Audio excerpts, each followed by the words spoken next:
The department setup allows you to create and manage a list of all departments operating within the school premises, such as the teaching department, HR department, accounts department, and other.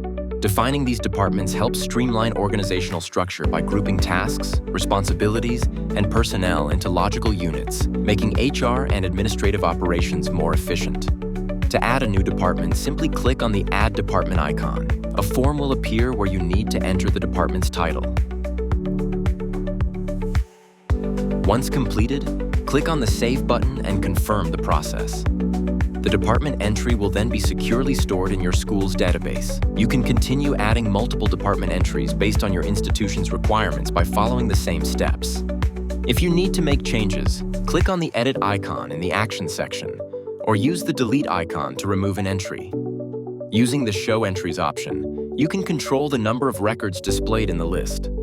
There are some more options from you can copy the entire entries, open them in Excel sheet, export it as a PDF, print it, or customize the column visibility as per your need. You can use the search bar to locate entries within the database instantly.